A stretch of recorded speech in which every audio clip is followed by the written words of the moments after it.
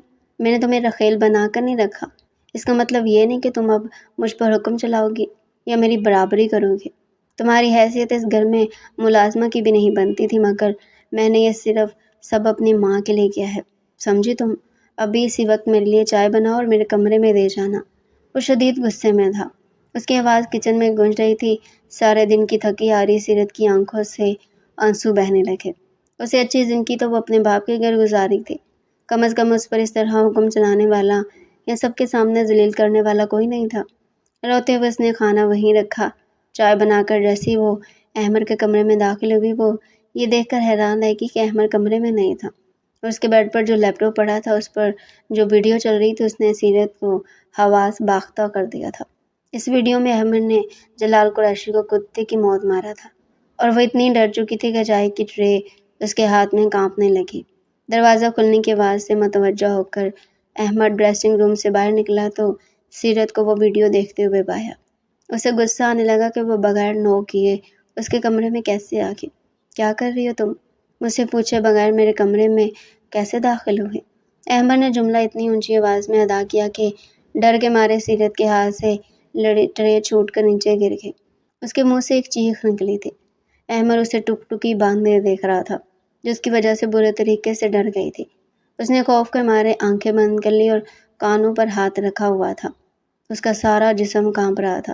ایک پل کو تو احمد کو اس پر ترس آیا، مگر دوسری پل میں اس پر وراثت میں ملا ہوا غصہ غالب آ گیا۔ جاؤ اور میرے لیے دوسری چائے بنا کر لاؤ، اور اگر تم نے 5 منٹ میں چائے میرے لیے کمرے میں نہ پہنچائی تو انجام کی ذمہ دار بھی تم خود ہوگے۔ جاؤ یہاں سے، احمد نے چلاتے ہوئے سیرت کو کہا تھا، تو وہ فوراً بھاگ گئی، وہاں سے جانے لگی۔ جب چپل نہ پہننے کی وجہ سے کانچ کا ٹکڑا اس کے پیر میں چبھا تھا، وہ بغیر اس چیز کی پرواہ کیے بھاگتے ہوئے کچن میں چلے گئی۔ احمد نے جان بوجھ کر یہ جملے ادا کیے تھے۔ اسے پتا تھا سیرت پلٹ کر جواب ضرور دے گی۔ وہ پہلی عورت تھی جو اسے بالکل بھی نہیں ڈرتی تھی۔ اگر ڈر لگ بھی رہا ہو تو جواب دینے سے باز نہیں آتی تھی۔ چائے بنا کر وہ اس کے کمرے میں واپس آئی تو اس کو دیوار گھورتے ہوئے مسکراتے پایا۔ سیرت کو اس پر بہت غصہ آیا۔ شاید اس کو سیرت کو چڑھانے میں بہت مزہ آتا تھا، اور وہ جان بوجھ کر یہ سب کر رہا تھا۔ وہ غصے سے بھری ہوئی احمد کی طرف آئی، وہ جو خیالوں میں مسکراتا رہا تھا۔ اس کو دیکھتے اس نے تاثرات سرد کر لیے۔ اگر تم نے آئندہ میری نافرمانی کی یا پھر میرا کوئی بھی کام کرنے سے انکار کیا تو یاد رکھنا، میں تمہیں اس گھر سے نکال پھینکوں گا۔ ویسے بھی تم جیسی عورتوں کا کوئی بھروسہ نہیں ہوتا۔ اپنے گھروں میں تم جیسیوں کو پناہ دینے کا مطلب ہے اپنے پاؤں پر کلہاڑی مارنا۔ اس کے لہجے کی حقارت سیرت کو بہت برے طریقے سے محسوس ہوئی تھی۔ اس کا تو کوئی قصور بھی نہیں تھا، پھر بھی اسے باتیں سننی پڑ رہی تھی۔ سیرت کہنے لگی، تمہارا مطلب کیا ہے؟ مجھ جیسی عورت سے سمجھتے کیا ہو تم؟ دودھ کے دھلے ہوئے؟ یا تم جیسا پارسا انسان اس دنیا میں نہیں ہو؟ بلکہ کہیں یہ تو نہیں کہ تم اپنے آپ کو فرشتہ سمجھتے ہو؟ اس نے غصے میں جواب دیا تھا، ورنہ اگر وہ احمد کی سچائی جان جاتی تو اس کے سامنے ایک پل کے لیے بھی نہ رک سکتی۔ مگر وہ سچ سے انجان اس انسان سے بحث کر رہی تھی جس کی وجہ سے کالی پوشیدہ دنیا عروج پر تھی۔ احمد یکدم سنجیدہ ہو گیا۔ اس نے کہا، ہاں میں خود کو موت کا فرشتہ سمجھتا، اب دفع ہو جاؤ۔ سلطانہ بیگم اس بات سے واقف تھی کہ وہ ان کی سگی بیٹی ہے۔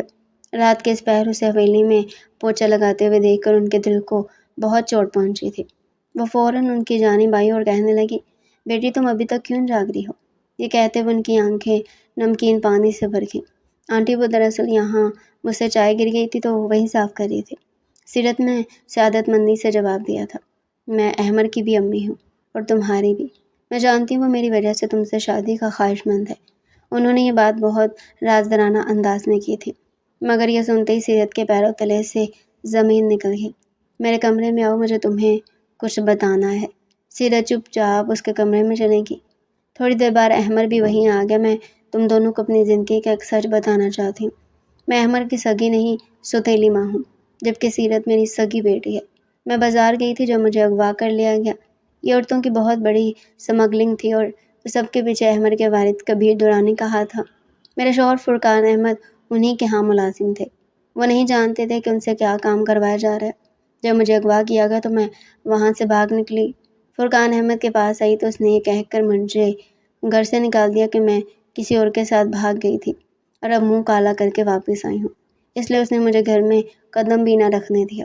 اس بات نے مجھے اتنا دکھ پہنچایا کہ بے مقصد سڑک پر گھومنے لگی۔ تبھی مجھے سڑک پر بھاگتا ہوا ایک بچہ ملا۔ وہ کوئی اور نہیں، احمد تھا۔ اس کی ماں اسے چھوڑ کر جا چکی تھی اور وہ نیند میں جاگا تھا۔ اسے لگا کہ اس کی ماں تو اس کو چھوڑ کے جا چکی اور خدا سے وہ جو دعا مانگ کے سویا تھا کہ اس کی ماں خدا نے میری صورت اسے اس کو لوٹا دی ہے۔ وہ بچہ بضد تھا کہ میں اس کے ساتھ چلوں۔ میں نے اس سے بہت پیار سے بات کی تھی، شاید وہ اس لیے میری طرف متوجہ ہو گیا تھا۔ یہاں آئی تو کبیر دورانی فوراً جان گئے تھے کہ میں وہی لڑکی ہوں جو انہیں دھوکا دے کر بھاگی تھی، اور میں جانتی ہوں کہ وہ لڑکیوں کی اسمگلنگ کر رہے تھے۔ ان کی بیوی کی بے وفائی نے انہیں بہت دکھ پہنچایا تھا۔ انہوں نے اس کے بعد ساری دنیا سے تعلق توڑ لیا اور سارے برے کام چھوڑ کر نیا بزنس شروع کر لیا۔ میں کافی عرصے تک احمد کی آہیا کے طور پر رہتی رہی، وہ معصوم بچہ جو اکثر نیندوں میں ڈر جاتا۔ اب میں اس کی ماں کے فرائض سر انجام دے رہی تھی۔ ایک روز کبیر دورانی میرے پاس آئے اور انہوں نے مجھ سے نکاح کی درخواست کی تو میں نے منظور کر لی، کیونکہ میرا شوہر تو مجھے کب کا طلاق دے چکا تھا۔ بغیر سچائی جانے اس نے مجھے گھر سے نکال دیا تھا۔ مجھے معلوم ہے سیرت مجھ سے نفرت کرتی اور شاید احمد بھی مجھ سے کرنے لگے، مگر میں جان چونگی کہ وہ سچائی سے واقف ہے اور میری وجہ سے وہ سیرت کو یہاں لایا ہے۔ بیٹا میں تمہاری احسان مند ہوں، مگر میری سچائی جاننے کے بعد تم مجھ سے نفرت کرتے ہوگے جیسے تم باقی عورتوں سے کرتے ہو۔ مجھے معاف کر دینا۔ وہ روتے ہوئے احمد کے سامنے ہاتھ جوڑ گئی۔ میں نے آپ کو امی کہا نہیں، سمجھا بھی ہے۔ آپ کا جو مقام میرے دل میں ہے، ساری دنیا کی طاقت بھی اس میں کمی نہیں لا سکتی۔ اور آپ غلط نہیں تھی، بلکہ آپ کے ساتھ تو میرے والد نے غلط کیا تھا، اور میں سیرت کو پسند کرتا ہوں اور اس سے شادی کرنا چاہتا ہوں، مگر میں نے جتنے بھی برے اعمال کیے انہیں نہیں چاہتے کہ وہ کبھی سیرت کے سامنے مکافات عمل بن کر آئیں، اس لیے شادی سے ڈرتا ہوں۔ آپ کی خوشی کے لیے اسے میں یہاں لایا۔ اگر آپ چاہتی ہیں کہ میں اس سے شادی کر لوں تو میں کر لوں گا، مگر میں آپ کو دکھی نہیں دیکھ سکتا۔ وہ عورت جس نے میرا ہر غم بانٹا، میری غمی اور خوشی میں میری شریک رہی، میں اسے کیسے افسردہ دیکھ سکتا ہوں؟ یہ کہہ کر احمد سلطانہ بیگم سے لپٹ گیا۔ سیرت کے کان سائیں سائیں کر رہے تھے، اسے کچھ سمجھ نہیں آ رہا تھا کیا ہو رہا ہے۔ اتنی بڑی حقیقت جاننے کے بعد اسے وقت چاہیے تھا ان سب باتوں کو سمجھنے کے لیے۔ وہ چپ چاپ اٹھ کر اپنے کمرے میں چلی گئی۔ سلطانہ بیگم نے احمد کا ہاتھ پکڑ لیا اور اسے کہا کہ اسے وقت دو۔ اسے بہت بڑی سچائی پتہ چلی ہے۔ ساری زندگی اس کا باپ اس سے نفرت کرتا رہا اور آخر میں دوست کے آنے میں کہنے میں آ کر اسے بھیج ڈالا۔ اسے وقت دو، وہ چند دنوں میں ٹھیک ہو جائے گی۔ وہ میری بیٹی ہے، میں اسے سمجھتی ہوں۔ سلطانہ بیگم کی بات سن کر احمد نے سر جھکا لیا اور سیرت کے جواب کا انتظار کرنے لگی۔ جب بھی احمد اس کے سامنے آتا سیرت کہیں چھپ جاتی۔ ایک روز احمد سیرت کو بلا طاق رکھتے ہوئے سیرت کے کمرے میں چلا گیا، جہاں وہ صوفے پر بیٹھی کوئی مووی دیکھ رہی تھی۔ اچانک احمد کو اپنے کمرے میں دیکھ کر وہ ہڑبڑا گئی اور جلدی سے کھڑکی کے پردے کے پیچھے چھپنے کی کوشش کرنے لگی۔ احمد اس کے سامنے جا کھڑا ہوا، اس نے خود کو پردے سے ڈھکا ہوا تھا۔ میں تم سے یہاں کوئی بحث کرنے نہیں آیا، مجھے صرف ایک بات بتا دو، یہ تم مجھ سے کس خوشی میں چھپتی پھر رہی ہو؟ احمد نے لاکھ چاہا کہ اس کا لہجہ سرد نہ ہو، مگر وہ ضبط کر کر کے تھک چکا تھا، اس لیے اس کے کمرے میں چلا آیا تھا۔ کیونکہ مجھے آپ سے شرم آتی ہے، آپ جائیں یہاں سے، مجھے آپ سے کوئی بات نہیں کرنی۔ یہ کہہ کر سیرت چھپ گئی۔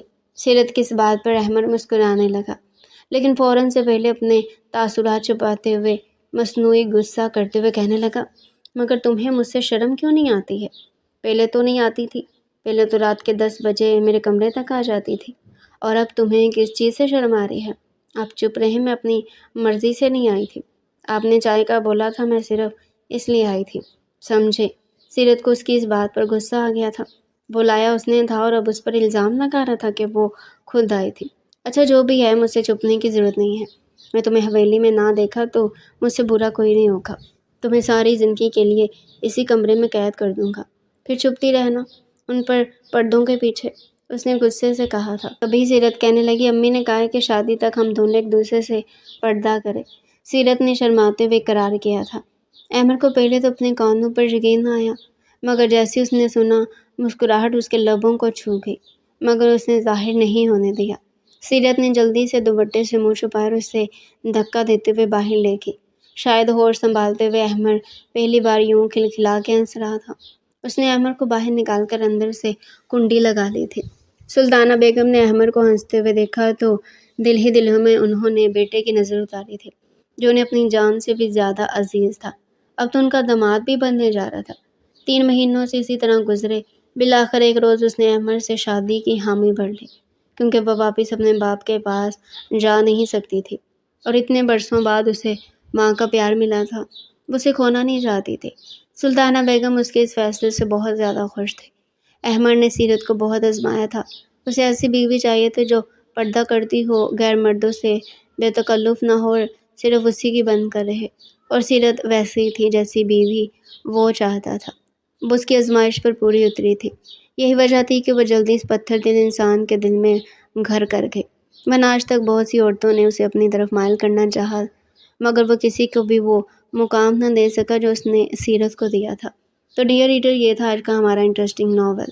مزید ایسے انٹرسٹنگ ناول چینل پر ڈیلی سننے کے لیے چینل کو سبسکرائب کریں، ویڈیو کو لائک کریں اور کمنٹ سیکشن میں اپنی رائے لازمی دیں۔